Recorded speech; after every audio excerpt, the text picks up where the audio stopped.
why a partial teaching on question and answer is relevant, or why is it important to study a partial teaching on question and answer?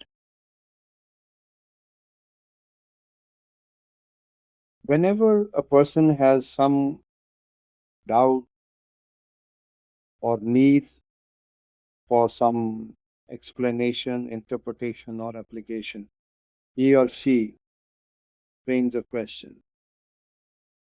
Question can be about a fact, can be about a non-fact.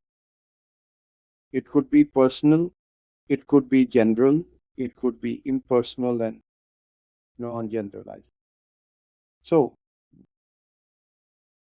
whenever you wish to discover a truth, whatever be the subject, you need to frame a question. Now, there are many questions. In fact, as many people in the universe, that many number of questions multiplied by 100. Everybody has 100 questions every day. They don't frame them, they don't ask them. That is a different matter altogether. Now, if you look at your children, you have two small children, look at them, observe them. Throughout the day, as long as they are awake, they have questions about everything.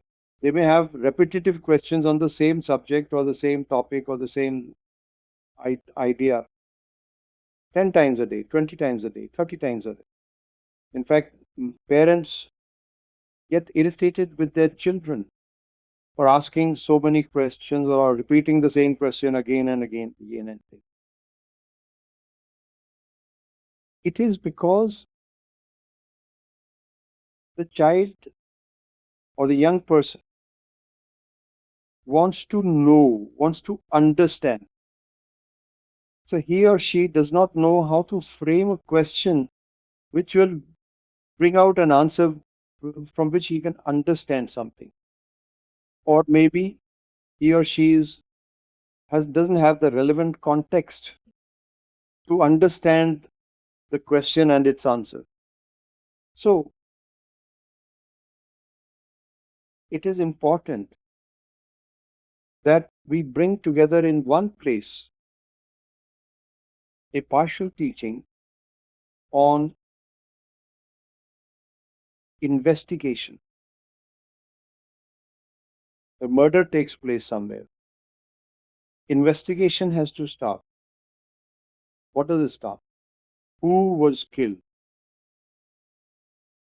Because we don't know who the perpetrator was. That person has gone. Who is this person who has been killed?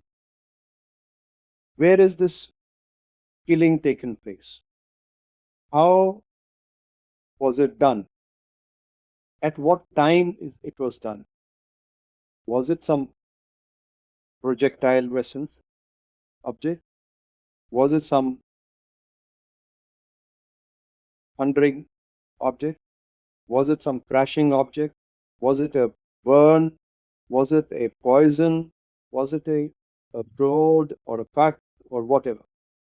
So many elements of so many questions to find out how this murder took place, this killing took place. Now, from there onward, you want to discover who is the killing, who is the perpetrator. For that, we need to ask more questions. So this whole thing I have formalized in the form of a partial teaching, where if you study this, you will become an investigator. As you notice, what does the introduction to the teaching say? That in the teachings, at many places there are loose ends called danglers. If you do not know how to discover a dangler and what to do with it, you will not progress on the path of light. Knowing the name of God gives you immense benefits. Just repeating the name of God throughout your life gives you immense benefits. You will benefit, you will succeed, you will do so many things. But your success will be that much more greater. Your understanding will be that much more precise when you know how to ask a question, how to make it relevant, how to bring in context, how to prepare yourself for understanding. If you don't do that, or if the person who wants to move forward in life, Seeker, basically. sorry? Seeker, basically. Ambition. Seeker. The seeker is also about ambition. He wants to understand, she wants to understand. Somebody wants to make a lot of money. You find? That's an ambition. Somebody wants to accumulate a lot of power. Somebody wants to understand something or the other. All these are different elements of searching, seeking, of investigating, of trying to understand. This understanding is where, if you wish to achieve understanding, that's where you will need to bring in questions. So, what kind of a question, in what context, in what relevance, and so on and so forth. All those elements that are connected with the search or the seeking, with the fulfillment of your ambition, the fulfillment of your desire, all these are questions. And how a question is to be framed, how is a question is to be presented, this is the whole purpose of the teaching on questions and answers. If I don't give you this thing, it doesn't matter. This, as far as the teachings are concerned, it doesn't matter. But if for a person who wants to learn, who wants to progress, who wants to understand, for them, this teaching on questions and answers is important. Well, then you learn. If you study this, you will learn, you will understand how important it is to be able to frame a question and present it at the right time. Sometimes people ask questions which are no longer relevant. It's already over. कौन आया था? Who cares? कौन आने वाला है? Yes. क्यों आने वाला है? Yes.